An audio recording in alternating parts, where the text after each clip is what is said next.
Kalau di dunia manusia mungkin bisa melakukan tipu daya, melakukan kesalahan, kemudian dia merancang sehingga bisa berbalik, yang salah jadi benar, yang benar jadi salah.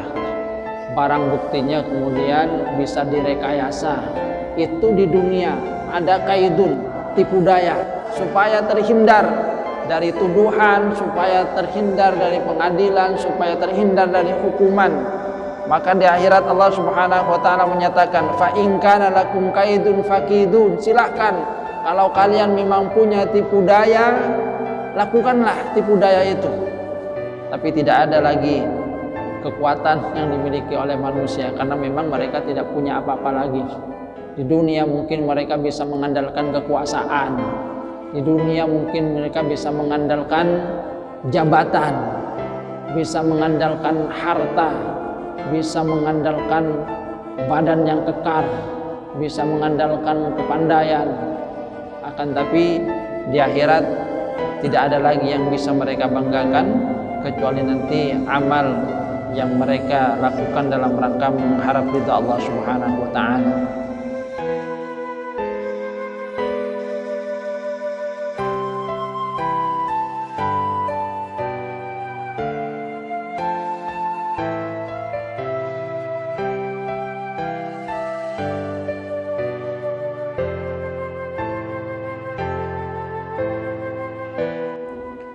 Hadirin jamaah pengajian rahimakumullah, kita lanjutkan kajian di surah Al-Mursalat. Setelah di ayat-ayat sebelumnya Allah Subhanahu wa taala memberikan peringatan kepada manusia, utamanya mereka yang ingkar, yang mendustakan ayat-ayat Allah Subhanahu wa taala dengan 3 peringatan. Pertama adalah peringatan berupa apa yang telah terjadi kepada umat-umat terdahulu yang dibinasakan oleh Allah Subhanahu wa taala ketika mereka mendustakan rasul yang diutus kepada mereka. Kemudian yang kedua adalah berupa peringatan dengan merenungkan tanda kekuasaan Allah Subhanahu wa taala pada diri manusia, pada penciptaan manusia, yang di situ ada tanda keagungan Allah Subhanahu wa taala. Dan yang ketiga adalah dengan peringatan untuk merenungkan tanda kekuasaan Allah Subhanahu wa taala berupa bumi yang didiami oleh manusia beserta segala kenikmatan yang diberikan oleh Allah. Maka kembali Allah Subhanahu wa taala menyatakan, wailu yauma idzil lil mukadzibin, kecelakaan pada hari itu bagi orang-orang yang mendustakan. Apa kecelakaan yang nanti akan dialami oleh orang-orang yang mendustakan ayat-ayat Allah Subhanahu wa taala? Allah Subhanahu wa taala menyatakan, intaliqu ila ma kuntum bihi tukadzibun, intaliqu ila dhillin dhi thalathi syu'ab la dhalili wa la yughni minal lahab innaha tarmi bisyararin kal qasr ka'annahu jimalatun sufr. Intaliqu ila ma kuntum bihi tukadzibun, kata Allah Subhanahu wa taala, pergilah kalian kepada apa yang dulu kalian sering dustakan, terus menerus didustakan. Allah Subhanahu wa taala itu sudah memberikan kepada manusia peringatan banyak. Akan tetapi ada di antara manusia, walaupun sudah diberikan banyak peringatan oleh Allah Subhanahu wa taala, mereka tetap tidak mau beriman.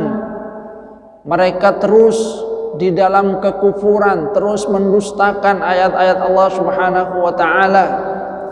Maka Allah Subhanahu wa taala kemudian memberikan peringatan. Apa ancaman yang diberikan oleh Allah Subhanahu wa taala nantinya? Intaliqu ila ma kuntum bihi tukadzibun, silahkan kalian pergi kepada apa yang dulu kalian dustakan.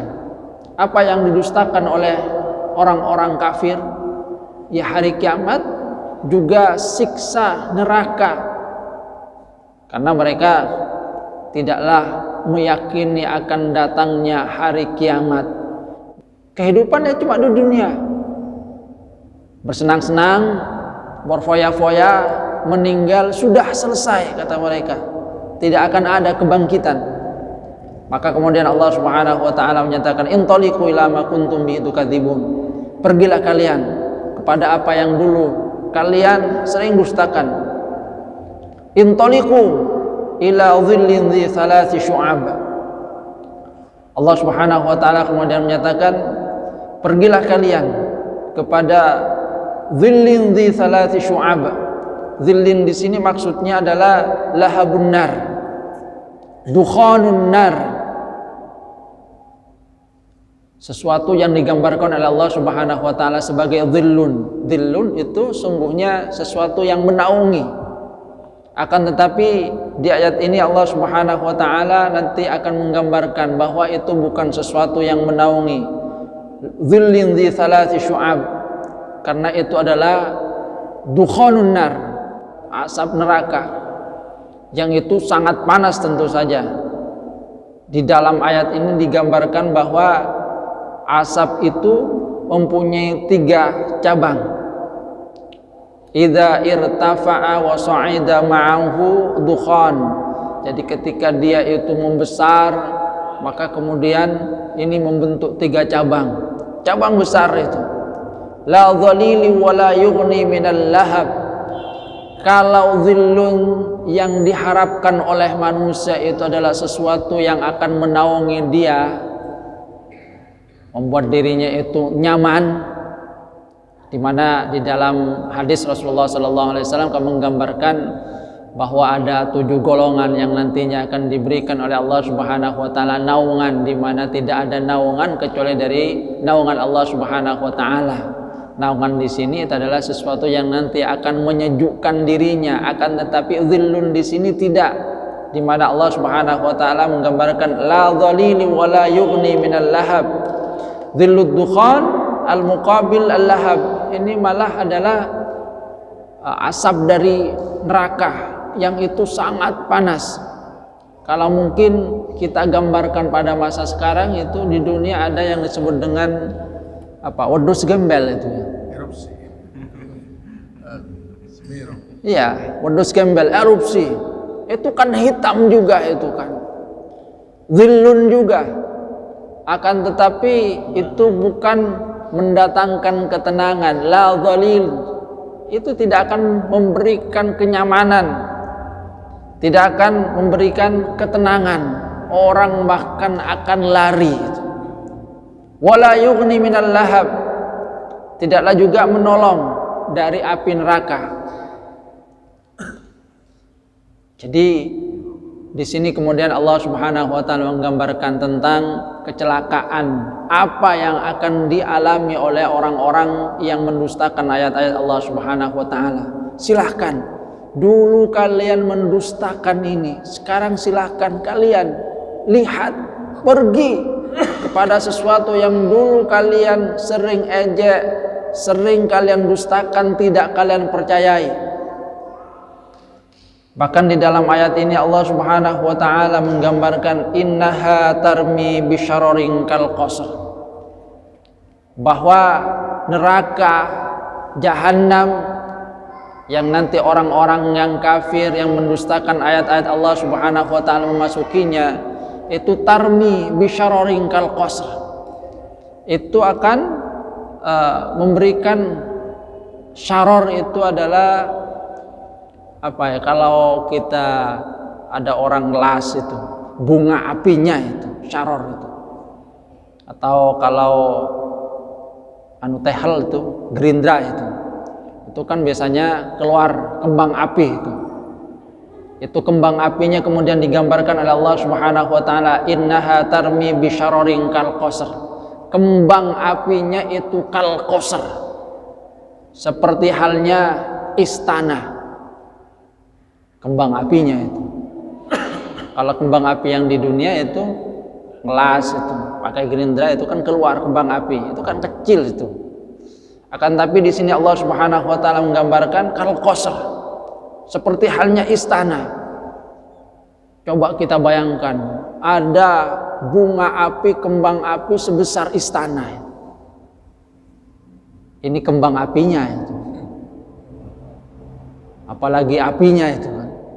Kembang apinya saja seperti halnya istana. Kalau kata Ibnu Mas'ud itu adalah kalhusun. Beliau itu memberikan makna seperti halnya benteng yang besar. Yang maknanya sama, sesuatu yang besar yang itu akan membuat orang yang ada di dalamnya tidak akan terhindar dari panasnya neraka. Jadi kembang apinya saja seperti halnya istana. Manusia kalau kita merenungkan seperti itu tidak akan ada yang bisa untuk melarikan diri. Seperti halnya istana itu. Mungkin seperti halnya masjid sini itu kan. Ada masjid jatuh gitu. Lari itu ya tidak bisa. Lebih besar istananya, kembang apinya, apalagi kemudian apinya. Ini menggambarkan tentang sesuatu yang Masya Allah sangat-sangat dahsyat tentang api neraka itu. Jadi kembang apinya saja seperti halnya istana. Ka'annahu jimalatun syufr. Yang kemudian Allah Subhanahu wa taala menggambarkan bahwa kembang api itu seperti halnya jimalatun syufr. Jimalat itu adalah unta-unta. Syufr itu adalah kuning kehitaman. Makanya kemudian para mufassir biasanya memberikan makna dari syufr itu adalah sud, yaitu warna hitam. Gambaran ya kalau kita lihat ya mungkin kalau gambaran di dunia seperti halnya erupsi yang ada di Semeru kemarin itu kan besar itu hitam, orang itu akan melarikan diri itu. Ka'annahu jimalatun syufr. Jadi seperti halnya unta yang berbaris itu kehitam-hitaman semua. Jadi artinya kalau cuma satu mungkin saja orang itu bisa menghindar, akan tetapi ini banyak dan kemudian seperti halnya unta yang berbaris sehingga orang itu tidak punya kesempatan untuk melarikan diri. Ka'annahu jimalatun syufr. Ada juga yang memaknainya dengan hibalus sufun, seperti halnya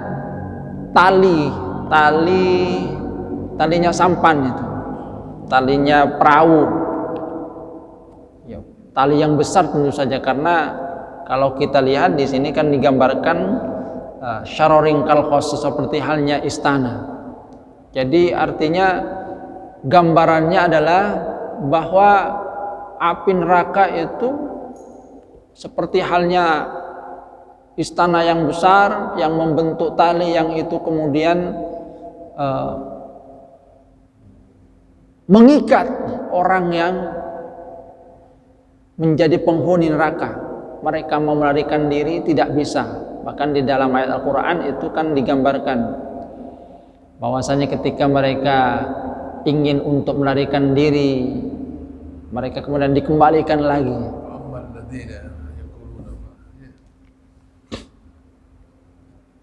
Kullama aradu an yakhruju minha u'idu fiha. Ketika mereka itu mau keluar, dikembalikan lagi, ditarik lagi. Tak bisa mereka itu melarikan diri. Innaha tarmi bi syararin kal qasr ka'annahu jimalatun syufr. Jadi itu gambaran tentang apa yang ada di neraka.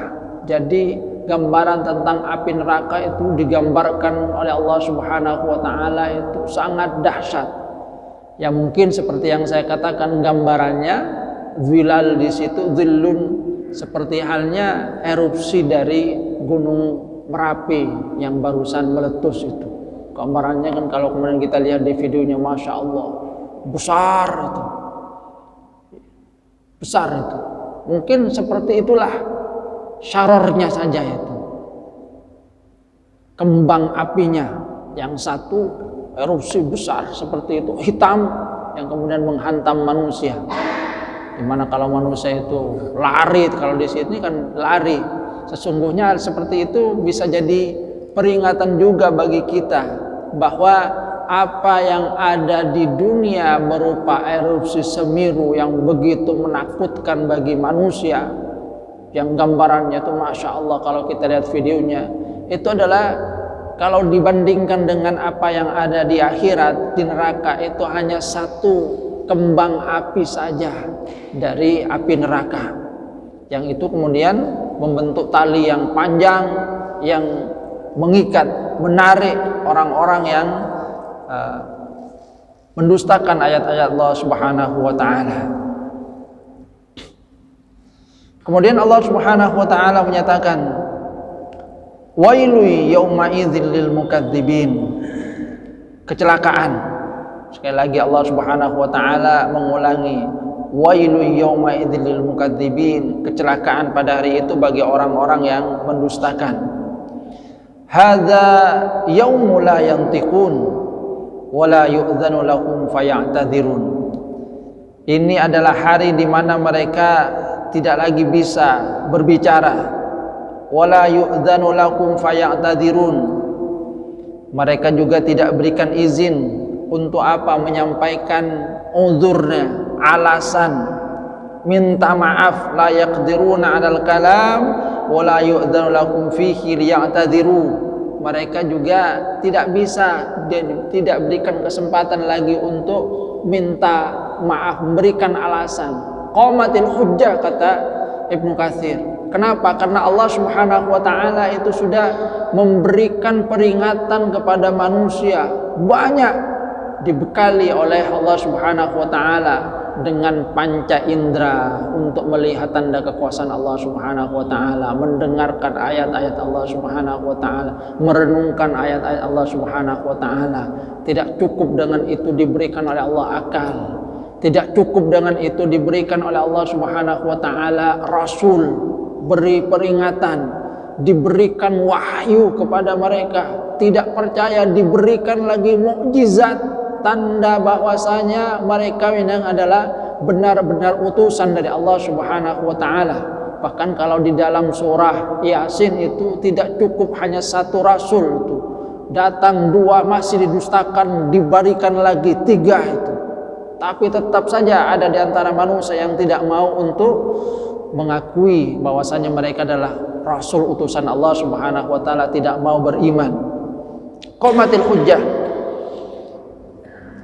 Jadi tidak ada memang lagi kesempatan untuk minta maaf, uzur. Kenapa? Karena semua sudah diberikan oleh Allah Subhanahu wa taala, peringatan itu diberikan. Di dalam riwayat itu dikatakan ada yang memang bisa menyampaikan uzurnya itu. Di antaranya adalah seorang yang dilahirkan dalam keadaan buta dan tuli. Buta dan tuli ya tidak tahu apa-apa itu. Sudah buta, tuli. Mau diberitahu tidak bisa itu kan. Suruh lihat tanda kekuasaan Allah Subhanahu wa taala tidak bisa. Maka pada saat itu mereka menyatakan, ya Allah, dulu saya dilahirkan dalam keadaan buta dan tuli, sehingga ketika datang peringatan saya tidak tahu, tidak dengar. Suruh lihat ayat-ayat Engkau, saya juga tidak tahu karena tidak bisa melihat. Atau ada juga yang maktuh, orang idiot. Idiot ya yang IQ-nya rendah, seperti ya orang gila itu kan. Karena memang tidak berfungsi akalnya dengan baik. Diberitahu seperti ini tidak bisa itu. Mereka juga diberikan uzur karena memang akal mereka tidak bisa berfungsi dengan baik. Atau syekhun kabirun, seorang yang sudah tua ketika diberikan peringatan dia sudah tidak mampu lagi mencerna. Itu diantara beberapa orang yang diterima uzurnya, walaupun mereka misalnya tidak beriman, tidak menyambut dakwah dari Rasul karena memang keterbatasan yang ada pada diri mereka. Karena memang misalnya seperti orang gila, yang tidak ada bagi mereka itu hukuman. Walaupun mereka tidak sholat ya tidak apa-apa. Makanya salah satu syarat dari sholat misalnya ya berakal, atau mungkin anak-anak. Jadi kalau ada misalnya yang nggak ingin sholat, bisa itu. Syaratnya itu jadi anak-anak lagi, atau kalau sudah tua itu jadi orang gila itu. Tidak apa-apa walaupun tidak sholat itu. Jadi orang gila. Atau kalau nggak jadi orang gila, kembali lagi ke masa kanak-kanak sebelum baligh. Rufi al-qalam itu masih diangkat penanya itu, tidak dicatat. Berarti Tapi boleh ya, jadi anak-anak ya, ada sholat. Wa man nu'minu naqisu fil khalaq afala yaqilun. Jadi kembali kepada semula. Orang tua boleh juga tak sholat. kalau pikun, kalau misalnya pikun itu kan lupa itu kan. Pikun suruh wudhunya nggak apa wudhu racong. Kan ada orang yang sudah pikun itu. Iya, tak punya kewajiban ya. Kalau pikun ya seperti halnya orang maktuh juga itu, orang yang sudah lupa. Di mana Rasulullah SAW itu kan menyatakan bahwasanya Allah Subhanahu Wa Taala yatajawaz an ummatil khata' wan nisyan, salah dan lupa itu. Lupa puasa, kemudian lupa bahwasanya puasa, makan ya tidak apa-apa itu.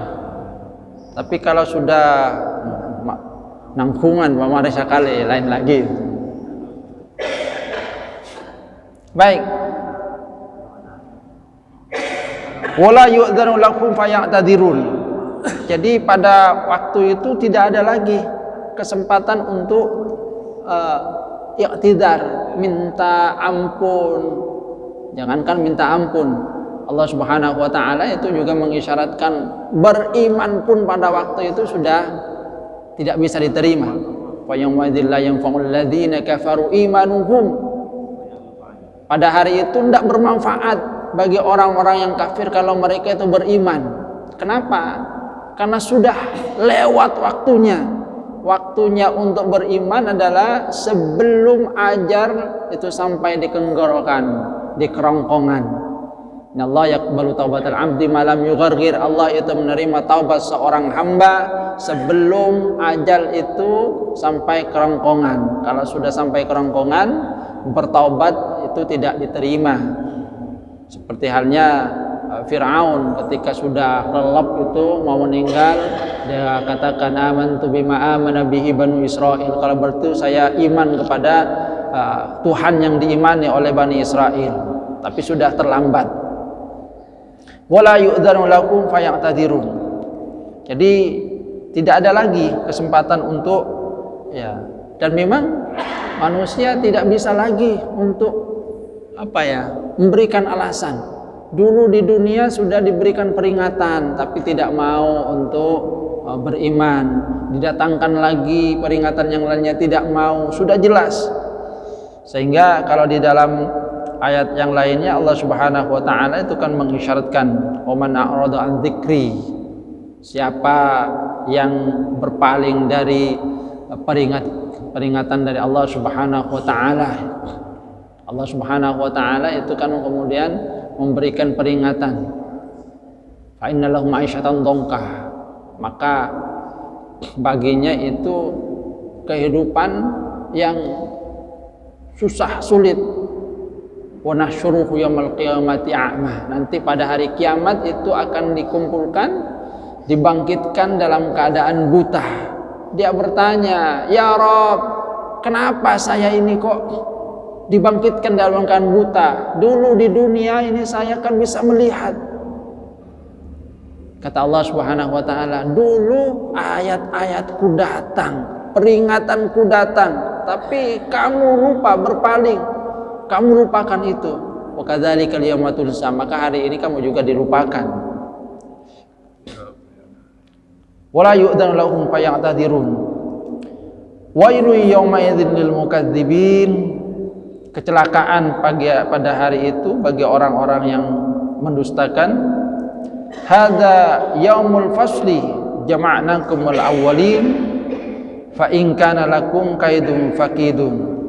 Ini adalah hari penentuan, hari keputusan. Jama'nakum wal awwalin. Allah Subhanahu wa taala menyatakan, kami kumpulkan kalian bersama dengan orang-orang terdahulu. Jadi bersama dengan orang-orang terdahulu, mulai dari masa Nabi Adam sampai masa dia itu, sampai masa orang-orang nanti terakhir di hari kiamat. Kenapa? Karena orang-orang pada masa Rasulullah Sallallahu Alaihi Wasallam ketika mereka itu diberikan peringatan, biasanya mereka bertanya, bagaimana dengan ayah-ayah kami, orang tua kami sudah jadi tulang itu, masa mereka itu mau dibangkitkan? Maka kemudian di dalam ayat ini Allah Subhanahu wa taala menyatakan, jama'nakumul awwalin. Ya, kan nanti akan dikumpulkan bersama orang-orang terdahulu. Semua itu akan dikumpulkan di padang mahsyar, di mana dalam Al-Qur'an digambarkan itu la wajha wala amtah, bahwasanya itu padang mahsyar itu wah, semua manusia itu berkumpul, bukan hanya jutaan tapi miliaran, mulai dari masa Nabi Adam sampai nanti orang-orang terakhir di hari kiamat itu, di mana manusia itu ya berkumpul di tengah-tengah itu dalam keadaan telanjang, matahari dekat itu. Cuma mataharinya tidak seperti matahari sekarang. Kalau matahari di dunia ini mungkin langsung terbakar itu kan. Tapi yang ada dalam gambarannya itu kan hanya kemudian memang panas, akan tapi tidak langsung membakar kalau dekat seperti itu. Cuma kemudian keringat itu bercucuran, dan itu biasanya sesuai dengan amal perbuatannya itu. Kalau amal jeleknya yang banyak itu biasanya kemudian tambah banyak keringatnya, bisa jadi akan menenggelamkan dirinya, tenggelam. Jama'nakumul awwalin. Jadi dikumpulkan semuanya. Kalau di dalam hadis kita akan mendapatkan bagaimana orang-orang itu ketika menanti lama, mereka datang kepada Nabi Adam memohon supaya dipercepat itu hisabnya. Nabi Adam kemudian menyarankan pergi kepada Nabi Nuh. Nabi Nuh tidak juga mau, suruh pergi ke Nabi Ibrahim, kepada Nabi Musa, kepada Nabi Isa, dan terakhir kepada Nabi Muhammad Sallallahu Alaihi Wasallam. Baru kemudian Nabi Muhammad sujud memohon kepada Allah Subhanahu Wa Taala, dan situlah yang kemudian disebut dengan salah satunya adalah syafaat kubra dari Nabi Muhammad Sallallahu Alaihi Wasallam. Jama'nakumul awwalin, fa in kana lakum kaidun fakidun. Maka kata Allah Subhanahu wa taala, jika kalian sekarang itu punya tipu daya, silahkan lakukan tipu daya kalian, kalau itu bisa menyelamatkan dari azab Allah Subhanahu wa taala. Jadi kalau punya tipu daya silahkan. Kalau di dunia manusia mungkin bisa melakukan tipu daya, melakukan kesalahan, kemudian dia merancang sehingga bisa berbalik, yang salah jadi benar, yang benar jadi salah. Barang buktinya kemudian bisa direkayasa. Itu di dunia ada kaidun, bisa melakukan yang namanya makar, tipu daya, yang nantinya bisa menyelamatkan dirinya. Mungkin dulu pernah kita ada seorang politisi yang pura-pura kena tabrak itu, benjol itu, padahal tidak tertabrak itu, hanya supaya dia bisa melarikan diri, tidak diadili itu, pura-pura benjol besar itu bagian dari kaidun di dunia. Di dunia bisa itu melakukan kaidun, tipu daya, supaya terhindar dari tuduhan, supaya terhindar dari pengadilan, supaya terhindar dari hukuman. Maka di akhirat Allah Subhanahu wa taala menyatakan, fa in kana lakum kaidun fakidun. Silahkan kalau kalian memang punya tipu daya, lakukanlah tipu daya itu. Tapi tidak ada lagi kekuatan yang dimiliki oleh manusia, karena memang mereka tidak punya apa-apa lagi. Di dunia mungkin mereka bisa mengandalkan kekuasaan, di dunia mungkin mereka bisa mengandalkan jabatan, bisa mengandalkan harta, bisa mengandalkan badan yang kekar, bisa mengandalkan kepandaian. Akan tapi di akhirat tidak ada lagi yang bisa mereka banggakan kecuali nanti amal yang mereka lakukan dalam rangka mengharap ridha Allah Subhanahu wa taala. Fa in kana lakum kaidun fakidun. Jadi silahkan, kalau kalian memang punya tipu daya, lakukan. Mungkin saja itu bisa menyelamatkan, tapi tidak ada yang bisa menyelamatkan. Kalau kata Ibnu Katsir, ini tahdidun syadidun wa wa'idun akid, itu adalah satu ancaman yang sangat besar. In qadartum ala an tukhallisu min qabdati wa tanju min hukmi faf'alu. Kalau kalian itu bisa selamat, lakukanlah. Bisa menyelamatkan diri dari hukumanku, maka lakukanlah. Akan tapi tidak ada manusia yang mampu melakukannya. Fa in kana lakum kaidun fakidun wailu yauma idzil lil mukadzibin. Kemudian Allah Subhanahu wa taala kembali menyatakan kecelakaan pada hari itu bagi orang-orang yang mendustakan. Bentar Ustaz, ini kan dalam surat apa, Mursalat ini apa? Ya, Mursalat. Ini 50 ayat. Saya hitung ini wailul yauma idzil lil mukadzibin 10 kali. Hampir sama dengan apa? Kalimatnya sama seperti surat Ar-Rahman fa bi'ayana. Mungkin ada hikmah dari Ustadz ini kenapa ini 10 kali dari 50. Kalau Ar-Rahman 70 itu separuhnya itu. Mungkin ada, kalau saya tertarik ini kan ada penekanan-penekanan setiap satu ayat wailul itu. 10 Baik. Kalau kata Al-Imam Al-Qurtubi, ini pertama saya kutip dari apa yang dikatakan oleh Imam Al-Qurtubi, diulang-ulangnya ayat wailu yauma idzil lil mukadzibin itu menunjukkan bahwa azab kecelakaan yang diberikan oleh Allah Subhanahu wa taala kepada orang-orang yang mendustakan ayat-ayat Allah itu beragam. Itu kalau kata Imam Qurtubi.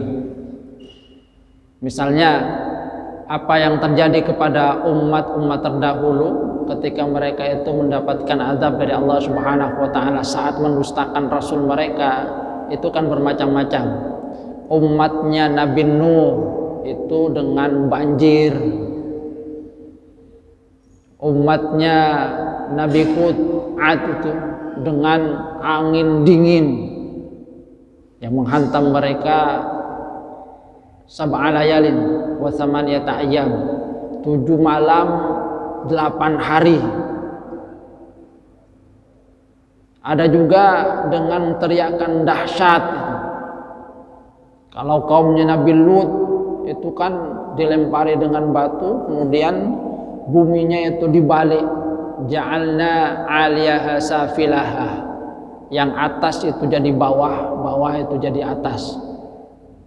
Jadi bermacam-macam azab yang diberikan oleh Allah Subhanahu wa taala kepada umat-umat yang mendustakan ayat-ayat Allah, itu kata Imam Al-Qurtubi. Namun kalau kita perhatikan juga di dalam ayat-ayat ini, Allah Subhanahu wa taala sesudah memberikan peringatan kepada manusia itu kembali menekankan wailu yauma idzil lil mukadzibin. Ini menunjukkan tahdid supaya orang-orang yang mendustakan itu benar-benar berhati-hati. Jadi mereka itu benar-benar berhati-hati. Ini peringatan, setelah itu diberikan ancaman. Ini tanda kekuasaan Allah Subhanahu wa taala. Kalau kalian tidak beriman, tetap mendustakan, maka kecelakaan bagi kalian. Diberikan lagi tanda kekuasaan Allah Subhanahu wa taala pada diri manusia. Setelah itu kembali ditekankan. Seakan-akan Allah Subhanahu wa taala dengan menyebutkan ayat-ayat ini dengan peringatan, ayo beriman itu kalian. Ini tanda-tanda kekuasaan Allah Subhanahu wa taala. Kalau tidak beriman, maka ini yang akan terjadi kepada kalian. Contohnya sudah ada dari umat-umat terdahulu yang mereka menerima azab dari Allah Subhanahu wa taala ketika mendustakan rasul, ketika tidak mau mengimani Allah Subhanahu wa taala, mendustakan ayat-ayatnya, dan mereka itu diazab dengan bermacam-macam azab.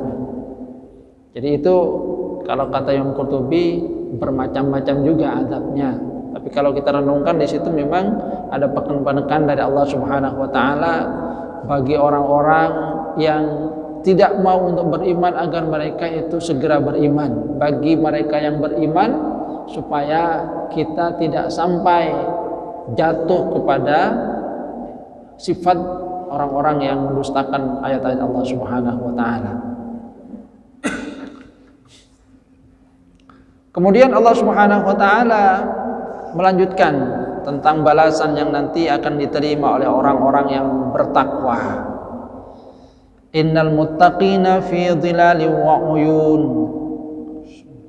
Bagi orang-orang yang bertakwa itu fi dhilalin wa uyun, mereka ada di dalam naungan. Ini naungan yang sebenarnya. Jadi naungan yang sebenarnya kalau maknanya di situ adalah rohah, mereka merasakan kenyamanan, merasakan istirahat yang sebenarnya. Sebab kalau di dunia itu kan sesungguhnya manusia, orang yang beriman itu kan berusaha keras. Makanya digambarkan bahwasanya ad-dunya itu adalah penjara bagi orang-orang mukmin, wa jannatul kafir. Tapi surga bagi orang-orang kafir. Karena orang-orang yang beriman itu menahan diri, mau berbuat ini ada larangan dari Allah Subhanahu wa taala, dia patuh. Dia kemudian berpuasa, itu kan menahan diri, melakukan hal-hal yang diperintahkan oleh Allah Subhanahu wa taala, menjauhi larangan-larangannya. Tapi orang-orang kafir, mereka tidak peduli terhadap perintah dan larangan Allah Subhanahu wa taala, hantam kromo, mengikuti hawa nafsunya, mengikuti syahwatnya, bersenang-senang. Hidup itu adalah untuk bersenang-senang. Maka dunia itu adalah surga bagi orang-orang kafir, karena mereka memang selalu memperturutkan hawa nafsunya. Innal muttaqina fi dhilalin wa uyun wa fawakiha mimma yashtahun. Dan juga buah-buahan yang mereka inginkan. Kulu washrabu hani'an bima kuntum ta'malun. Maka kata Allah Subhanahu wa taala, makan dan minumlah kalian hani'an. Hani'an itu dengan penuh kesenangan, dan itu diperoleh dengan tanpa susah payah. Kalau di dunia itu kan masih susah payah. Mau mangga itu keikotep atau malak gula itu naik itu. Kalau di akhirat kan tidak, buahnya yang datang sendiri. Jadi hani'an bima kuntum ta'malun. Kata Allah Subhanahu wa taala, makan dan minumlah dengan penuh kenikmatan, penuh kesenangan. Bima kuntum ta'malun, karena apa yang telah kalian lakukan dulu pada saat di dunia.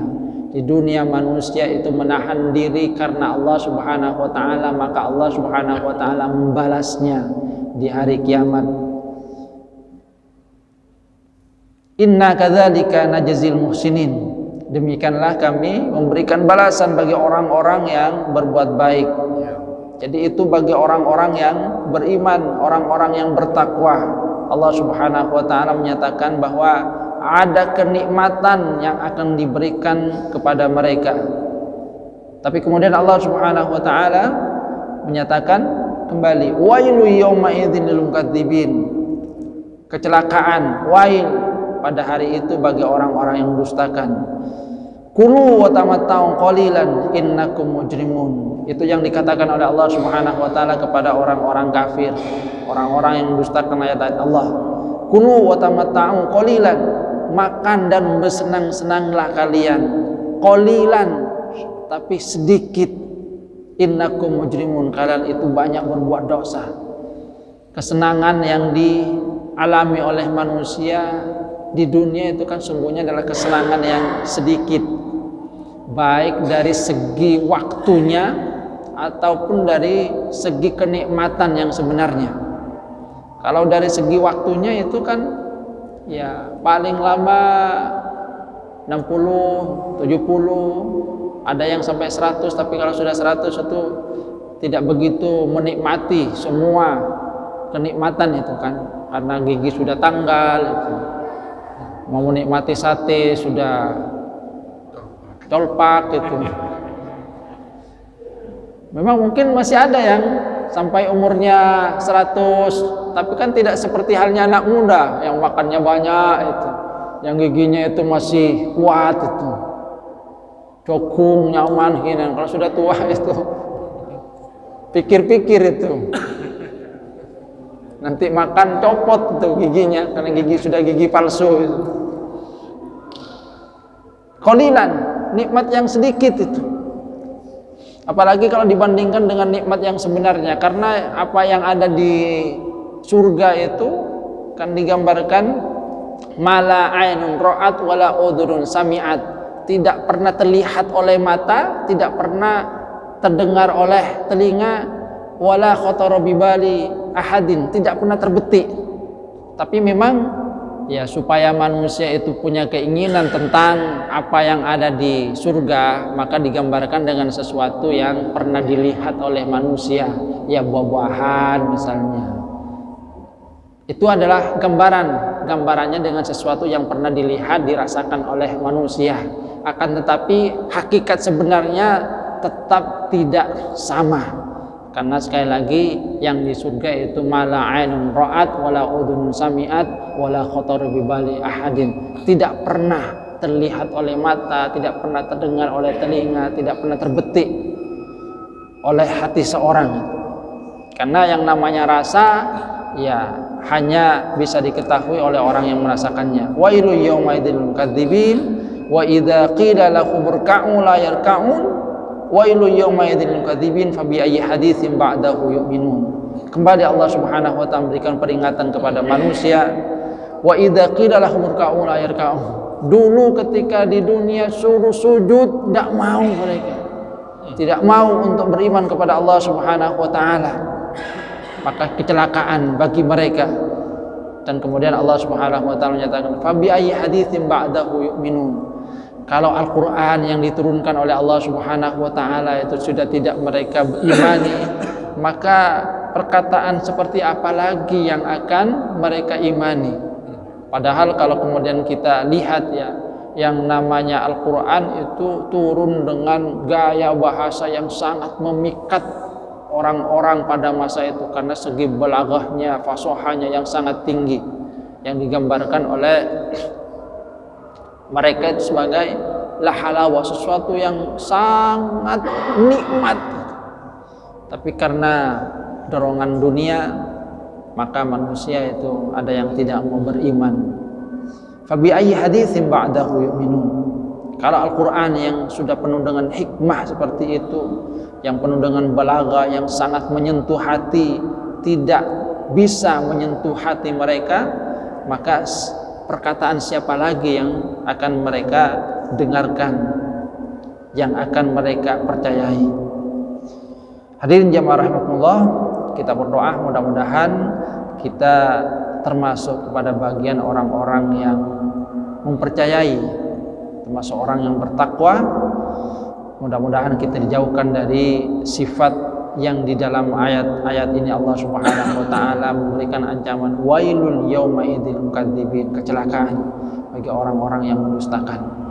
Alhamdulillah, artinya ketika Allah Subhanahu wa taala masih memberikan kita kemampuan untuk datang ke masjid, kemampuan untuk ruku, itu bagian dari nikmat yang harus kita syukuri kepada Allah Subhanahu wa taala. Dan mudah-mudahan itu akan terus diberikan oleh Allah Subhanahu wa taala kepada kita. Kurang lebihnya mohon maaf. Wabillahi taufiq wal hidayah. Wassalamualaikum warahmatullahi wabarakatuh.